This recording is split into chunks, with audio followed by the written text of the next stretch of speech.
So hey guys, welcome back to my YouTube channel. I am Pakhi Shrivastava and in today's video, I will tell you the roadmap for acing science.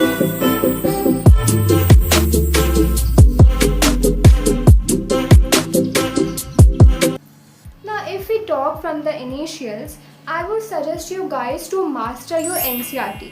तो ये चीज़ से मैंने अपने videos में बहुत बार बोली हुई है कि NCERT का कोई और सब्स्टिट्यूट है ही नहीं, राइट?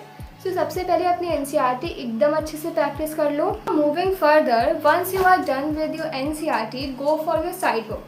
सो मैंने तो एशियन पब्लिकेशन की ही तीनों बुक्स ली थी, physics, chemistry and biology, and most of the students उसी पब्लिकेशन की बुक लेते हैं. So you can also go for the same. More over, जब आप चैप्टर पढ़ने बैठो उसी के जस्ट बाद आप उसके प्रैक्टिस क्वेश्चन सॉल्व करो, ठीक है? वही सही होगा. अगर आप ये सोचो कि हम पहले सारे चैप्टर्स पढ़ लेते हैं कि फिर कोई बहुत बड़ा चैप्टर है, सपोज कार्बन एंड कंपाउंड्स है, तो उसके पहले जितने भी टॉपिक्स हम वो सब पढ़ लेते हैं, उसके बाद हम उसका न्यूमेरिकल सॉल्व करेंगे या उससे रिलेटेड जो क्वेश्चन है वो सॉल्व करेंगे.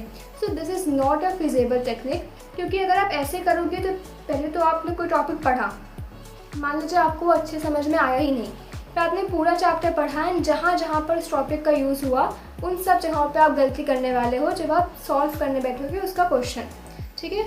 तो बेटर है कि जब आप कोई चीज़ पढ़ो, आपने कोई टॉपिक पढ़ा, उसका क्वेश्चन आप उसी टाइम सॉल्व कर लो, चाहे न्यूमेरिकल हो या फिर जो भी उससे एसोसिएटेड क्वेश्चन हैं वो सब वहीं पे सॉल्व कर लो, ताकि कोई भी डाउट अगर आपको हो तो वो आपके साथ पूरे चैप्टर तक ना जाए, वहीं पे वो चीज़ क्लियर हो जाए. Furthermore, don't forget to practise diagrams.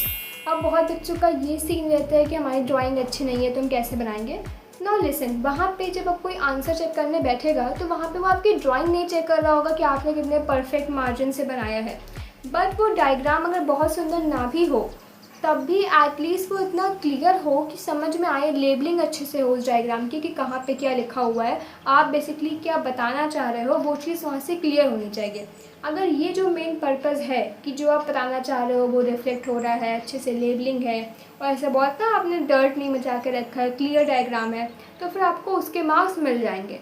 And diagram banana is like very important. सिर्फ बायोलॉजी में ही नहीं, फिज़िक्स केमिस्ट्री में भी अगर आप कोशिश करो कि टेबल बनाने का या फिर कोई चार्ट टाइप बनाने का, तो that would be very beneficial for your answer writing.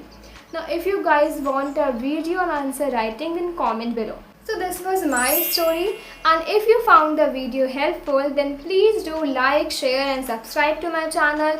So this is all for today. Meet you guys in my next video. And अगर आपको लगता है कि कोई और भी ऐसे टॉपिक हैं या कोई ऐसी प्रॉब्लम है जो आप चाहते हो कि मैं इसको एड्रेस करूँ, so comment below.